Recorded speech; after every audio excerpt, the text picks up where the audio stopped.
Voilà de quoi nous allons parler ce matin. 4 milliards de Bibles dans le monde, vendues, lues.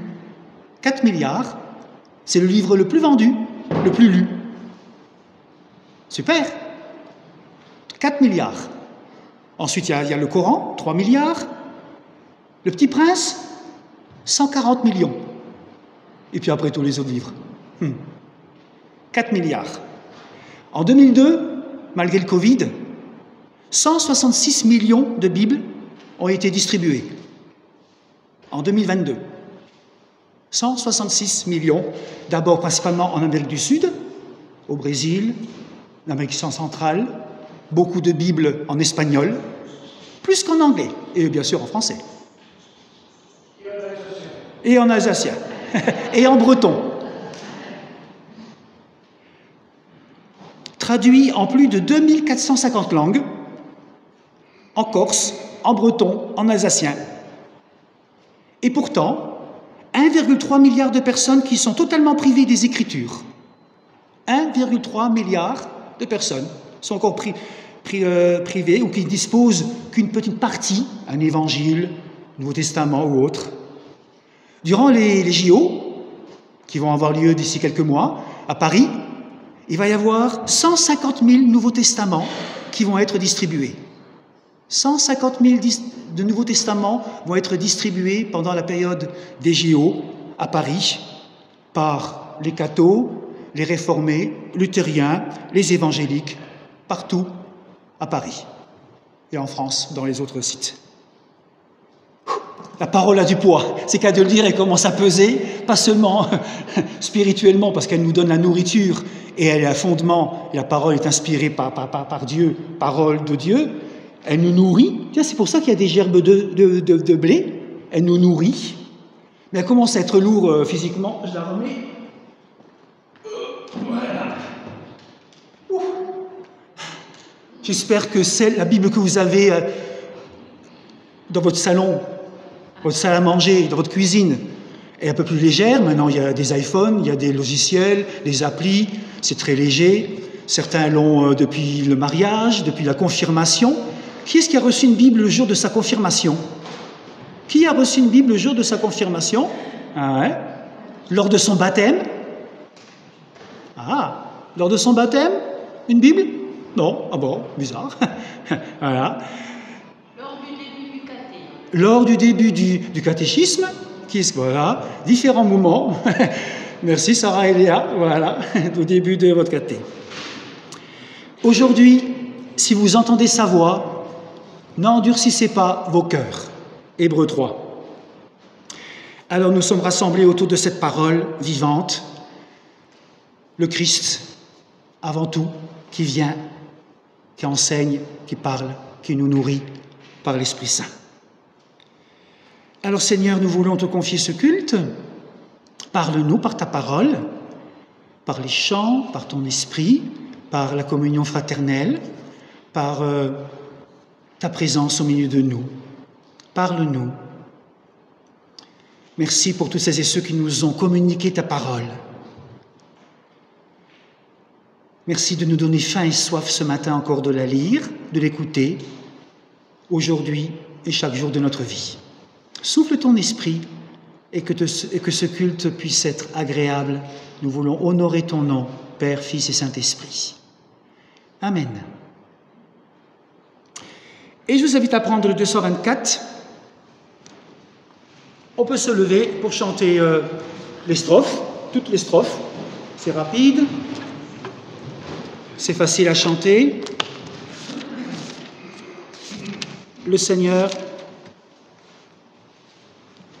est avec nous, il nous garde au fil des jours. Le Seigneur soit avec nous, Alléluia, il nous garde au fil des jours, Alléluia, sa parole a retenti, Alléluia, sa parole est vérité, Alléluia. Nous vivons de son amour. Alléluia. chaque instant de notre vie. Alléluia, écoutons et recevons. Chaque parole du Seigneur. Alléluia, ô Seigneur, source de vie. Alléluia, remplis-nous de ton amour. Alléluia, gloire au Père et gloire au Fils. Alléluia, gloire au Saint-Esprit. Alléluia, maintenant et à jamais. Alléluia, comme il fut depuis toujours. Alléluia.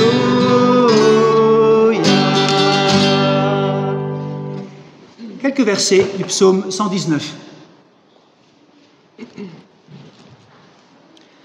Seigneur, ta parole demeure toujours, elle est établie dans les cieux. Ta fidélité subsiste de génération en génération. Tu as établi la terre, elle tient bien en place. Tout subsiste aujourd'hui grâce à tes décisions, car tout l'univers est à ton service. Sans ton enseignement qui fait mes délices, j'aurais péri dans mon malheur. Quand je savoure tes instructions, je leur trouve un goût plus doux que le miel. Mon discernement vient de ce que tu exiges, c'est pourquoi je déteste toutes les pratiques mensongères. Ta parole est une lampe devant mes pas, une lumière qui éclaire mon sentier. Soutiens-moi pour que je vive comme tu l'as promis, ne déçois pas mon espérance. Voilà. C'est le psaume le plus long, 119, avec les instructions, la parole du Seigneur. On peut chanter le 239. Écoute, entends la voix de Dieu. Les chants nous parleront bien sûr de la parole et d'écouter. Les trois strophes, trois premières strophes.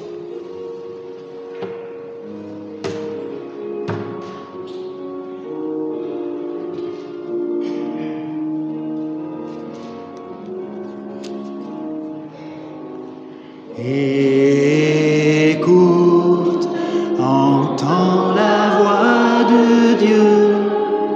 À celui qui a soif, il vient se révéler. Écoute, que tout en toi se taise, que tout en toi s'apaise. Que parle ton Dieu. Écoute, laisse là ton souci, que se taisent les mots, que s'éloignent les cris. Écoute, Dieu s'aime sans compter, sa parole est le pain qui vient nous rassasier. Écoute, Dieu t'invite au désert, au silence du cœur, à la source sans fin.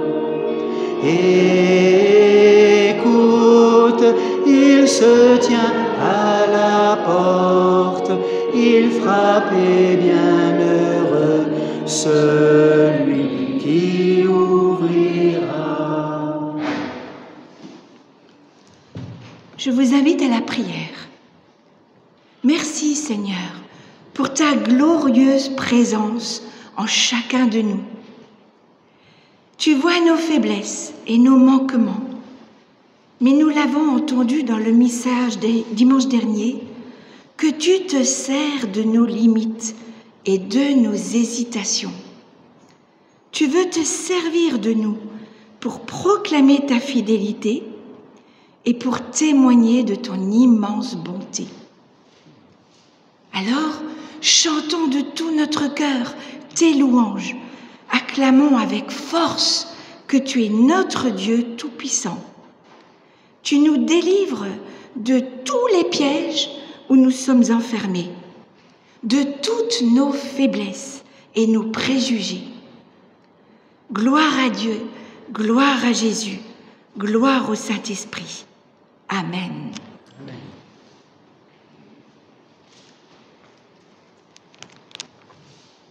L'Éternel règne, dans vos livrets numéro 17.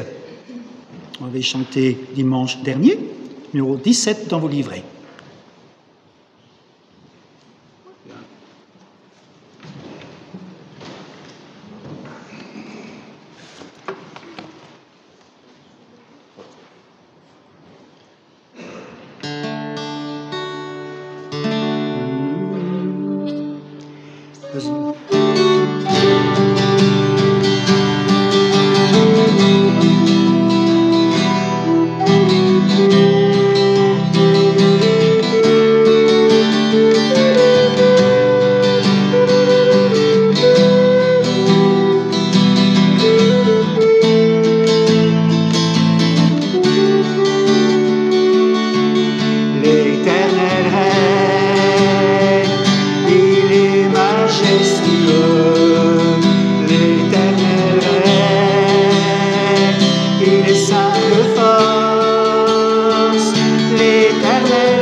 Puissance et force sont dans son temple. C'est par l'Esprit de Dieu que la puissance et la force sont présents parmi nous. Est-ce que vous croyez que Dieu est puissant et fort ce matin pour nous parler, pour nous guérir, nous transformer, nous rejoindre? Dieu parle, et j'aimerais, avant qu'on puisse continuer par la prière, nous rappeler Ésaïe 55. Recherchez le Seigneur maintenant qu'il se laisse trouver. Faites appel à lui maintenant qu'il est près de vous. Que la personne méchante renonce à ses pratiques. Que l'individu malveillant renonce à ses pensées. Qu'il revienne au Seigneur car il aura de la tendresse pour lui. Qu'il revienne à notre Dieu car il accorde un large pardon. En effet, dit le Seigneur, ce que je pense n'a rien de commun avec ce que vous pensez. Et vos façons d'agir n'ont rien de commun avec les miennes. Il y a autant de distance entre ma façon d'agir et la vôtre, entre ce que je pense et ce que vous pensez, qu'entre le ciel et la terre. La pluie, la neige tombent des cieux, mais elle ne retourne pas sans avoir arrosé la terre, sans l'avoir rendue fertile et sans avoir fait germer les graines. Elle procure ainsi de la semence au semeur et du pain à celui qui a faim. Eh bien, il en est de même pour ma parole qui sort de ma bouche.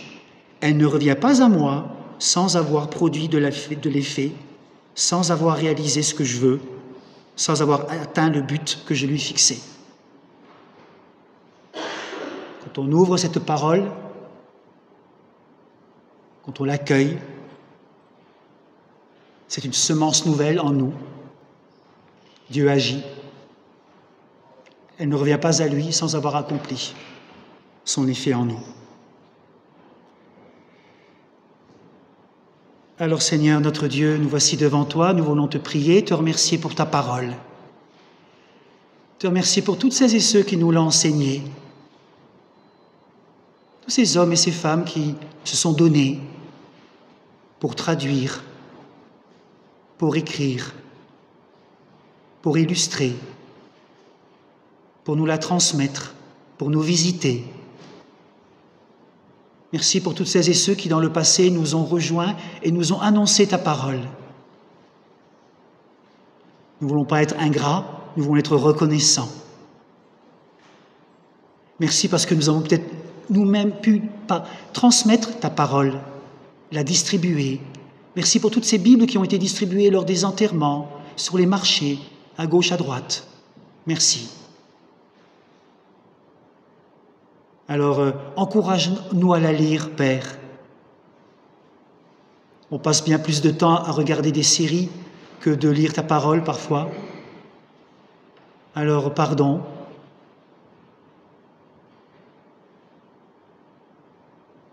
Permets-nous de reprendre ta parole, de l'ouvrir. Parle-nous.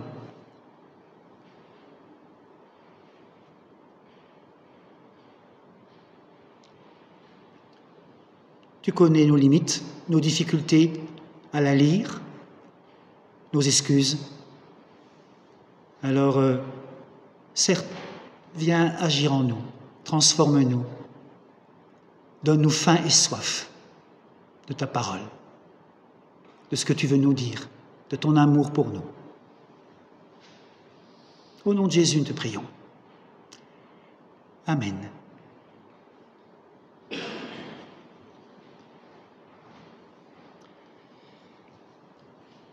On peut chanter dans vos livrets, numéro 23. Si je me tais, on peut se lever pour ceux qui le souhaitent.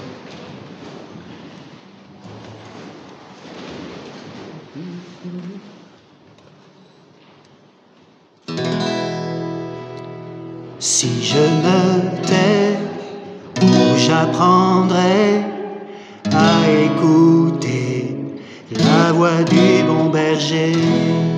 Quand je l'entends, oh je comprends qu'il a payé pour ma liberté. Quand je t'ouvre mon cœur, je te vois, Seigneur. Quand je t'ouvre mon cœur, je t'entends me parler. Et ta loi dans mon cœur toujours demeure. Et ta vie à chaque heure coule comme un torrent. Quand je t'ouvre mon cœur, je te vois, Seigneur. Quand je t'ouvre mon cœur, je t'entends me parler. Et ta loi dans mon cœur toujours demeure. Et ta vie à chaque heure coule comme un torrent. Si je priais, j'apprendrai à distinguer quelle est ta volonté. Si je t'attends, je vois, j'apprends tes ambitions, ton amour, ta bonté. Quand je t'ouvre mon cœur, je te vois, Seigneur. Quand je t'ouvre mon cœur, je t'entends me parler. Et ta loi dans mon cœur toujours demeure. Et ta vie à chaque heure coule comme un torrent. Quand je t'ouvre mon cœur, je te vois, Seigneur. Quand je t'ouvre mon cœur, je t'entends me parler. Et ta loi dans mon cœur toujours demeure. Et ta vie à chaque heure coule comme un torrent. Que ta vie, Père, coule en nous comme un torrent ce matin. tu es venu pour apporter la vie abondante. Satan est venu pour détruire, briser, voler, détruire. Toi, Jésus, tu es venu pour apporter la vie en abondance. Viens faire couler cette vie abondante sur chacun de tes enfants, petits et grands. Viens faire couler cette vie par ton esprit. Guéris-nous, transforme-nous. Révèle-nous combien tu nous aimes.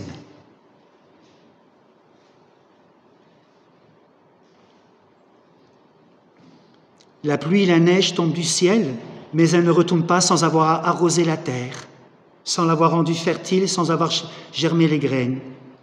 Ainsi, il en est de même pour ma parole. Elle ne revient pas à moi sans avoir produit d'effet, sans avoir réalisé ce que je voulais, sans avoir atteint le but que je lui avais fixé. Et dans 1 Jean, chapitre 2, nous lisons ceci. Si nous confessons à Dieu nos péchés, il est fidèle et il est juste pour nous les pardonner. Croyons-le, recevons et vivons-le. Amen. Comme un souffle fragile, le 232, ta parole et 3 strophes.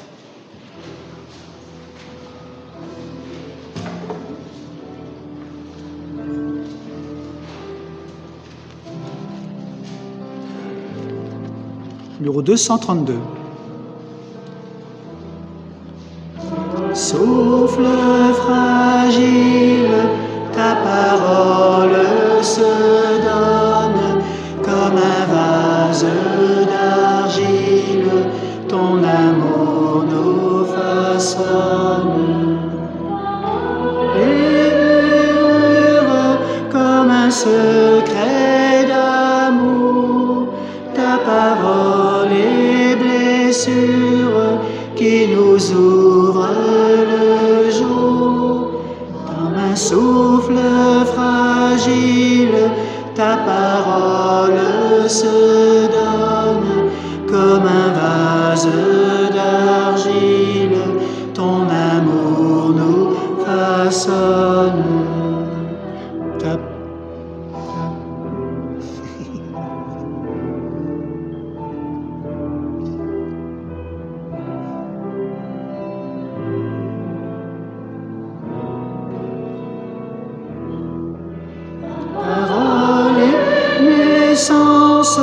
Comme on sort de prison, ta parole est semence qui promet la moisson. Comme un souffle fragile, ta parole se donne comme un vase d'argile, ton amour nous façonne.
Après l'avoir chanté, on va l'écouter, cette parole.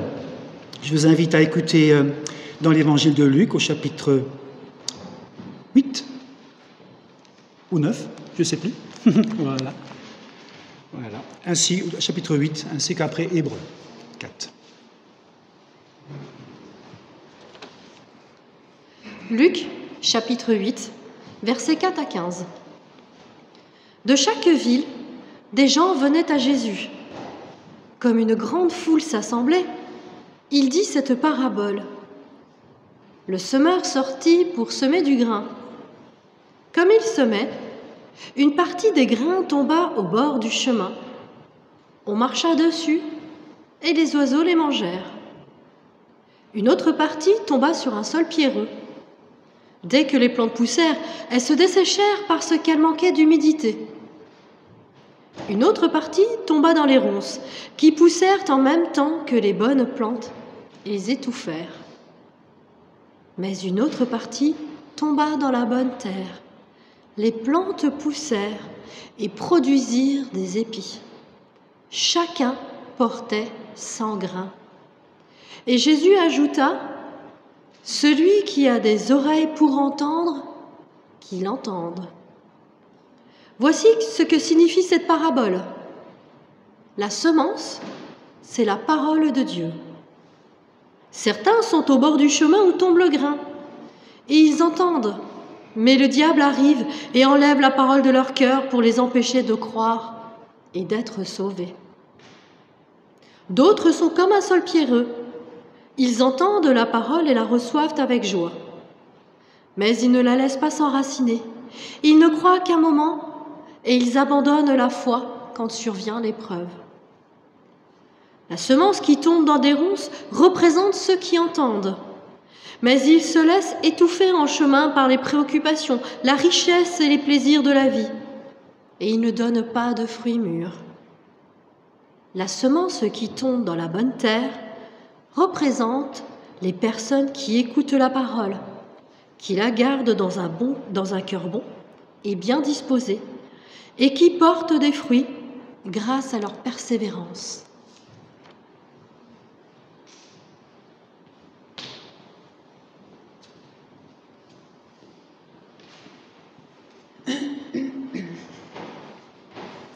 Nous poursuivons dans Hébreux 4, les versets 12 et 13.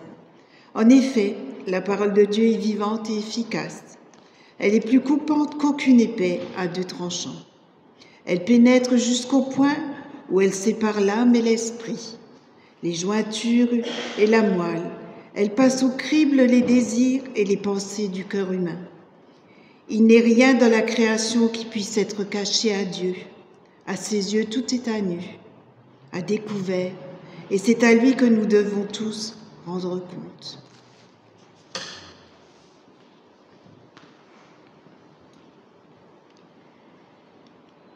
Alors ce matin, comme il y a entre autres le culte et les élections au niveau du conseil presbytéral, il y a 15 jours, j'ai envoyé un petit mail aux membres du CP, et puis je leur ai dit, comme c'est le thème de la Bible, est-ce que vous seriez disponible à partager quelques mots sur comment vous fréquentez la Bible, les joies, les difficultés?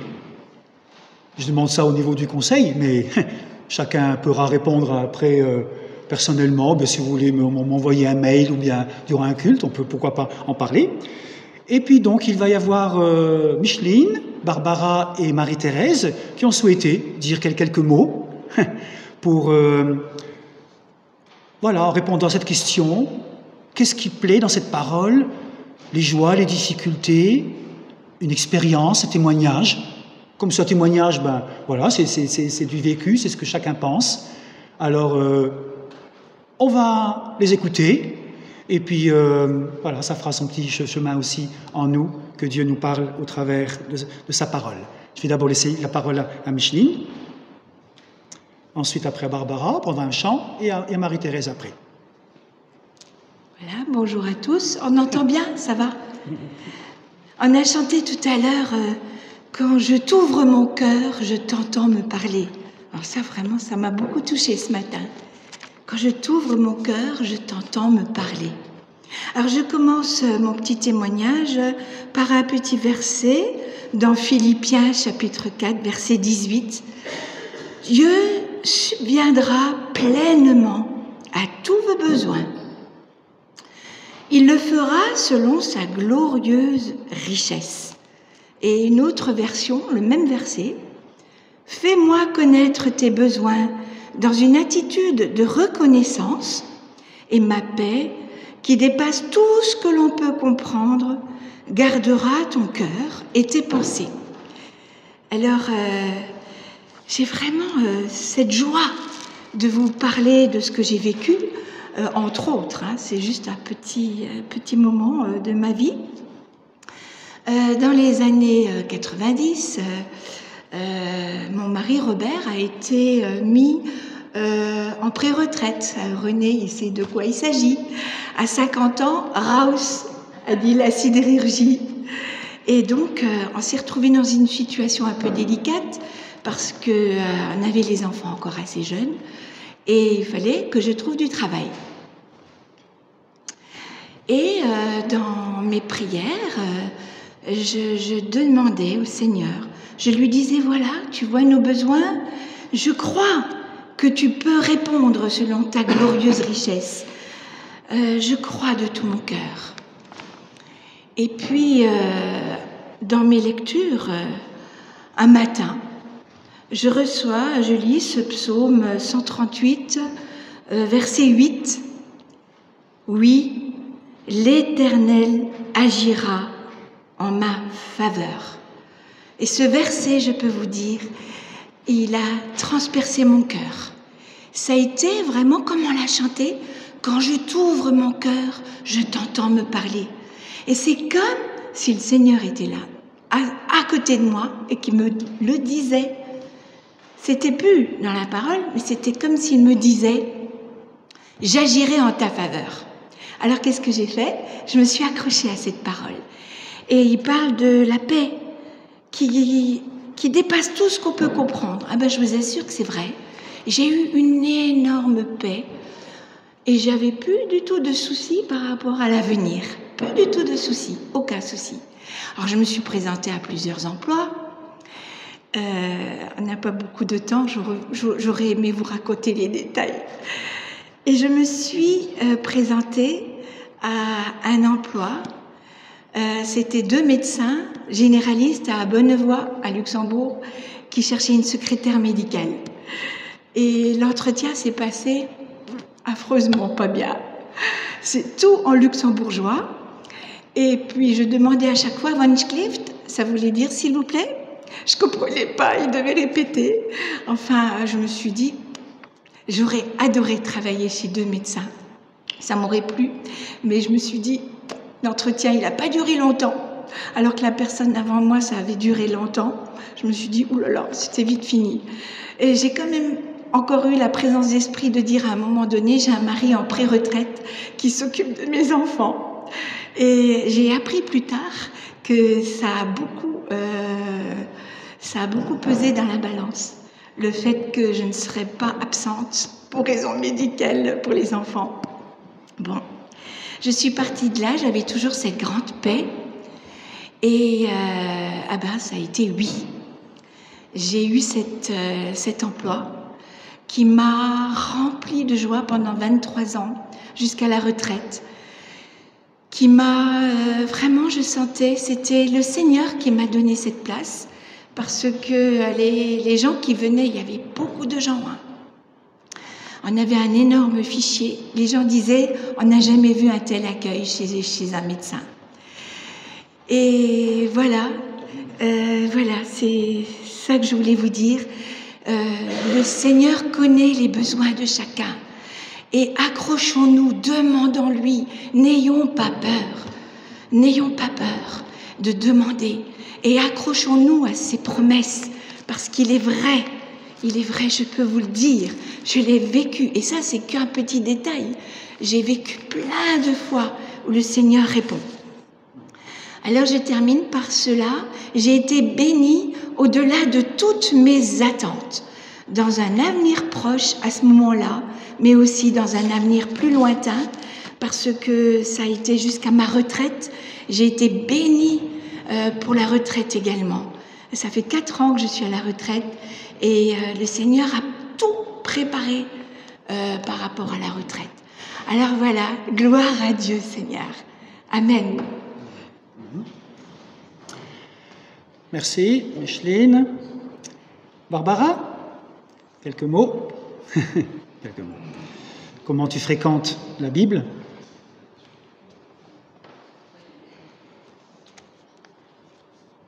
Merci Micheline pour ce témoignage qui met du baume au cœur. Merci. Ouais, ouais. Un peu plus fort? Voilà. Pourtant, j'ai une voix de poissonnière. Hein. Alors, comment je fréquente la Bible? Quand j'ai commencé à fréquenter le culte, j'avais une Bible chez moi, je m'étais même acheté ça. Et que je n'ouvrais pas, parce que c'était pas le moment. Tout simplement, la Bible en un an. Voilà. Je vous la montre. La Bible en un an. Et le 1er novembre 2023, donc il n'y a pas très longtemps, hein, je me suis défiée de la lire en un an. Donc c'est-à-dire que le 31 octobre 2024, j'aimerais l'avoir finie. Alors, pourquoi le 1er novembre? On peut se poser la question. Hein. Franchement, je ne sais pas. Je ne pourrais pas vous donner de réponse. C'est venu comme ça. Je me suis dit, il faut que je commence je veux commencer à lire la Bible et je me laisse un an. Peut-être que en ce jour des morts, j'ai une pensée pour tous les êtres chers qui m'ont quitté et surtout ma grand-mère qui était pieuse, donc qui avait planté une petite graine et qui a poussé. Alors, quelles sont mes joies? Je vais vous montrer en bonne prof de français, il faut toujours que j'annote, que je mette des post-it. Donc je vais vous montrer, hein, la Bible en fait je la note, je la surligne, je mets plein de post-it. J'en suis qu'à la page 370, il m'en reste 1000. Donc quand on voit déjà tous les post-it, on se dit que ça va être compliqué.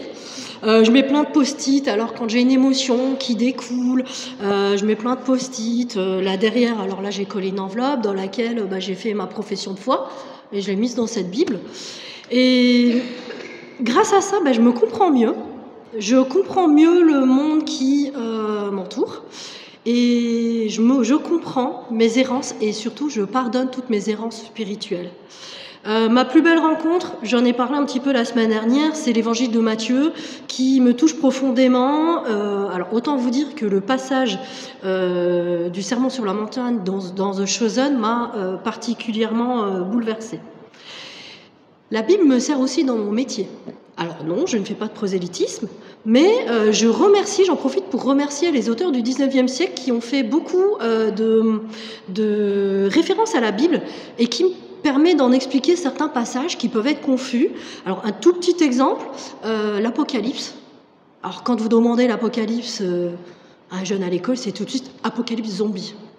Bon, on n'y peut rien, hein, ils n'y peuvent rien. Eux.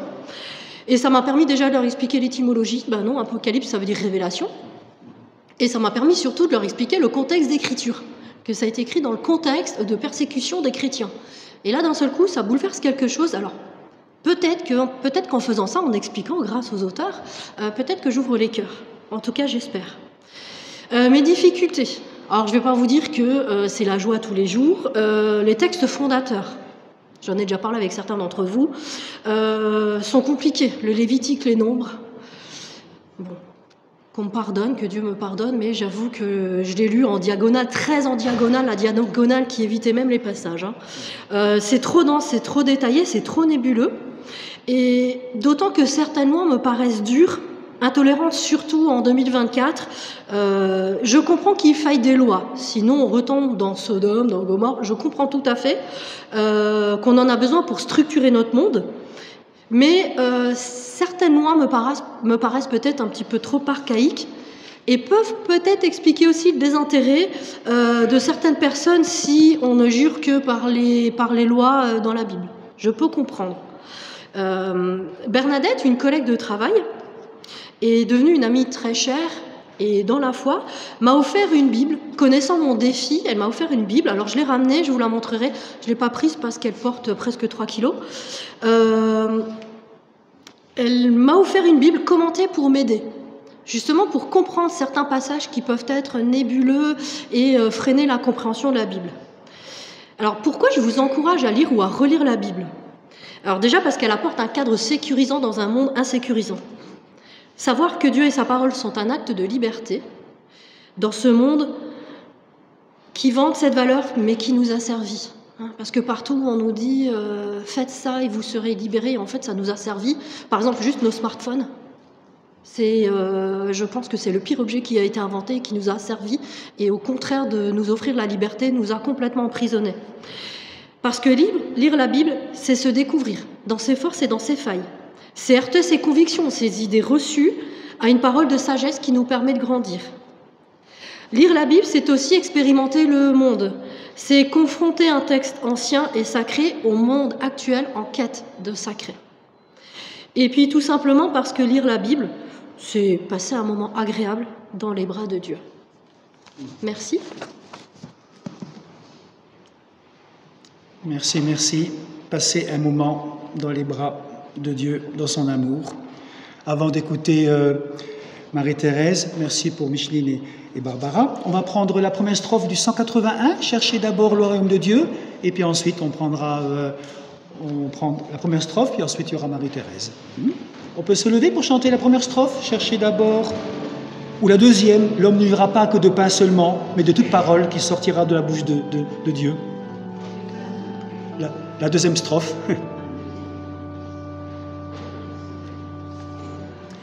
L'homme ne vivra pas de pain seulement, mais de toute parole qui sortira de la bouche de Dieu.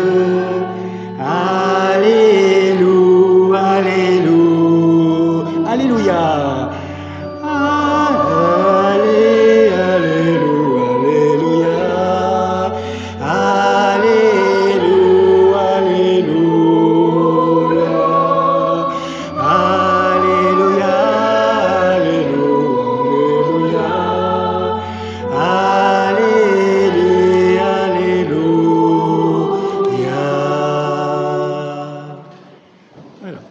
À prendre place de notre Père.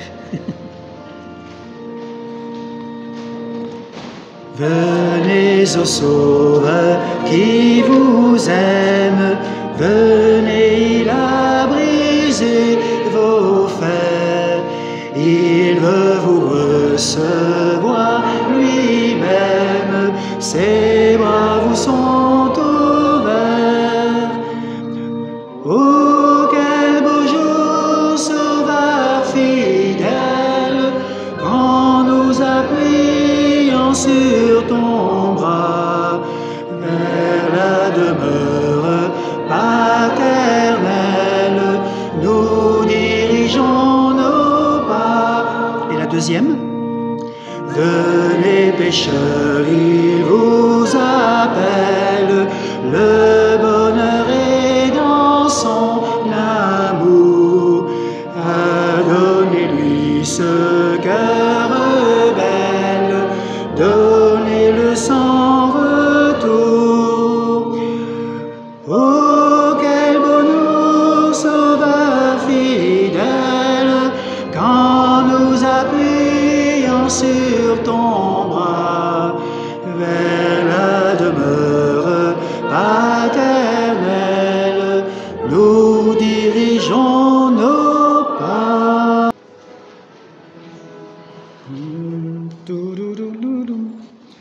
La plus petite Bible imprimée, elle fait 4,5 cm de long.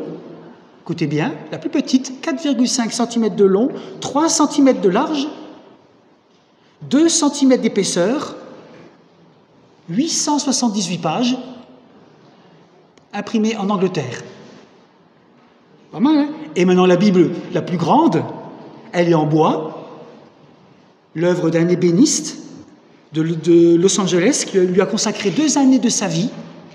Chaque page est une fine planche de bois, chaque page, une fine planche de bois d'1 mètre de haut, sur laquelle les lettres sont gravées.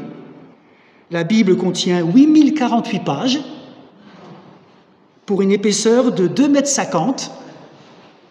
Elle pèse 547 kg. Elle est un peu plus lourde que celle-là. Ça, c'est la Bible la plus grande. Voilà, intéressant. Hein? Entre 4 cm et 2,50 m, il y a le modèle entre, la vôtre. Elle est unique, la vôtre. Qui n'a pas de Bible? Qui n'a pas de Bible?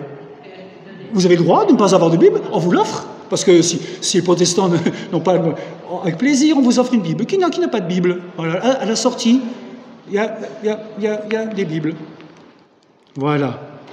Et le premier livre imprimé en Europe a été par Gutenberg en 1455. Tu te souviendras, Nel? si ta prof te le demande. Le premier livre, 1455 par Gutenberg. Voilà. On va se lever pour recevoir la bénédiction. Ma parole ne revient pas à moi sans avoir produit des faits, sans avoir réalisé ce que je voulais, sans avoir atteint le but que je lui avais fixé. Ta parole est la vérité. Elle nous rend libres. La Bible n'a pas été donnée pour augmenter nos connaissances, mais pour changer notre vie.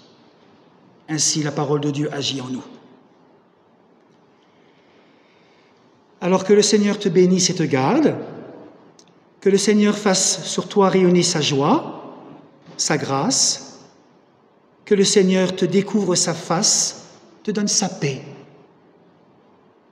Va en paix, sa parole est la vérité. Amen. Et merci pour les témoignages très divers des uns et des autres. Si vous voulez réagir pendant qu'on prend le petit café, vous pouvez leur poser des questions à Micheline, à Barbara et à Marie-Thérèse. Voilà. Si, on peut chanter. Qu'est-ce que on a le temps? L'Éternel est mon berger. On va prendre dans vos livrets L'Éternel est mon berger, le numéro 119. Numéro 119 dans vos livrets. Yahvé, c'est Yahvé, c'est ça. C'est ça, c'est l'Éternel est mon berger. C'est les premières paroles. De rien je ne manquerai, Yahweh. C'est le tétragramme. Ah, ça c'est beau ça.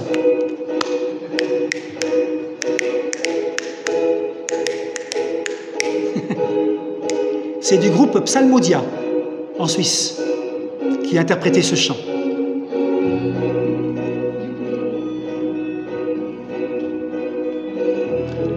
Il y a la première strophe, la deuxième, après le refrain. Vous suivez.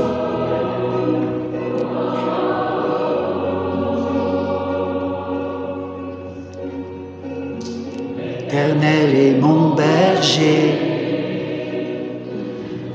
rien je ne manquerai. Oh mon âme, chante mon âme. Pas à pas il me conduit, au bord des eaux calmes je le suis. Oh mon âme, chante mon âme. Toujours le bonheur et la grâce m'accompagneront devant sa face. Dans sa présence, tellement de joie, tellement de joie. Et tant qu'il se trouve auprès de moi, aucun mal, mon âme, tu ne craindras. Et dans son temple, je reviendrai, je reviendrai. Et si je traverse, deuxième strophe. Je traverse encore la vallée de l'ombre de la mort. Oh mon âme, chante mon âme, puisqu'il mène le premier.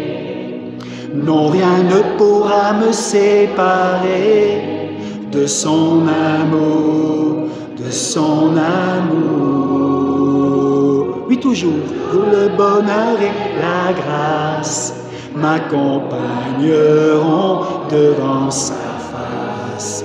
Dans sa présence, tellement de joie, tellement de joie.